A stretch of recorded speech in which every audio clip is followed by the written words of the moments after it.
Hello, it's Robert Miner with Dynamic Traders Group with this week's DT Trade Strategies for the week beginning Monday, March 1st. This is where we do a 5 or 10 minute video with one or two markets that are coming into a position for a trade strategy or a specific reversal or something along those lines. And these videos are intended to be as educational as they are an alert for one specific market or trade setup in the coming week. So what you learn from these videos you can apply to any market in any time frame. And if you want to learn more, check out our DT reports. You get 1 month trial for $19. That's getting updates every day in all the major markets.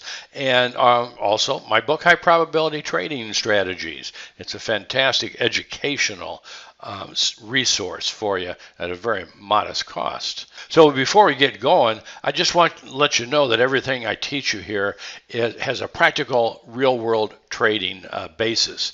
And as you can see, this is just the last couple of years, couple of trading contests I've been in, real money, real time. In the 2019-20 global derivatives, I was fourth place. 134%, not too shabby for a year. And so far this year, in the Forex contest, I'm actually up about 85%. I took this screenshot about a week ago, a little more than a week ago. I'm up about 85, 86%. You can always check it out at worldcupchampionships.com. Again, this is real money, real time. So what I teach you is applicable to Forex, to the futures markets, to ETFs, to the stock indexes, to options, to individual stocks. Whatever market you trade, it's all applicable to that market. Okay, let's get started and let's take a look at everybody's favorite, the S&P. So one of the reasons I wanted to look at the S&P this week, and of course we update this every day in our DT reports, but there's a couple technical reversals that we had this week that are significant. So this is the weekly, S&PX weekly. I always look at the cash data, and that's the standard of what we want to look at when we want to understand the position of the general stock market. So this is the SPX weekly, and what occurred last week was an 8 daily momentum bear reversal. And we'll see in a minute why it's significant from the place that it made its reversal from and how it was anticipated in advance. So that's fairly significant. The 13 look back was already bearish. So when we have both of these bearish, it's a real high probability outlook that will have another 2 to 3 weeks of net sideways to down, net bear trend in the stock indexes. So that's pretty significant. In other words, we've just begun not a bear market, but a correction to the advance off of the October low.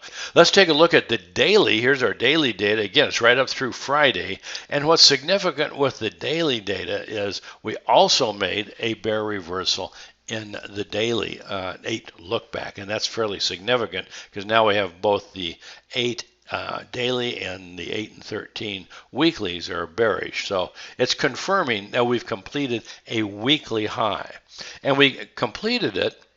This is just a few of the price factors at that high a couple of weeks ago, where number one, we had this beautiful 5-wave advance coming up, and the typical end of wave 5 target zone is around the 127, 162% external retracements of the potential wave 4. Well, that's exactly where the market reached about 2 weeks ago on February 16th. Now, I'm not showing here, but we had several time factors around that period of time. One of the significant ones, and again, I've already taken it off this chart, but it was the 100% alternate time projection of what we considered, or what I was considering at the time, the wave 1. So the time up from the wave 4 low was exactly equal on February 16th. So that was just one time factor that we're looking for, the end of the wave 5 and a weekly high.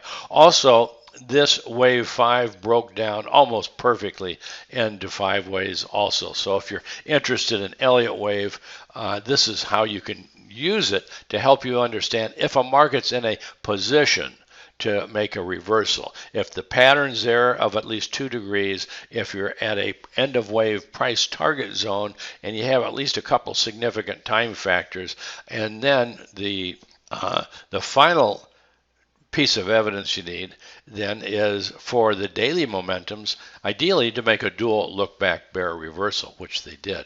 So pretty significant. So that's all after the fact. Those of our subscribers to our trade alerts, of course, got a trade alert for a short position back here on Friday, February 19th, a week ago. So we almost got stopped out, and I'm going to show you how we adjust stops also today. So we're short on the S&P or the SPY or the ES or one of the other indexes, whichever one you follow. But the SPY and the SPX, as well as the bull and bear ETFs, both leveraged and unleveraged, are the ones that we follow very closely. So we're short on that. And before we go into some intraday data to show you how we adjusted the stop, is if we've completed a 5-wave advance, which now we've had at least 2 signals that indicate that's the case, and if we have, then typically we would make at least a 50% correction to that 5-wave advance.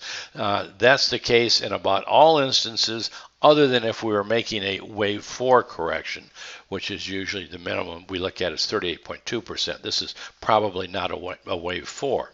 We're correcting this 5-wave advance, which off the October low, which probably began a new major bull trend.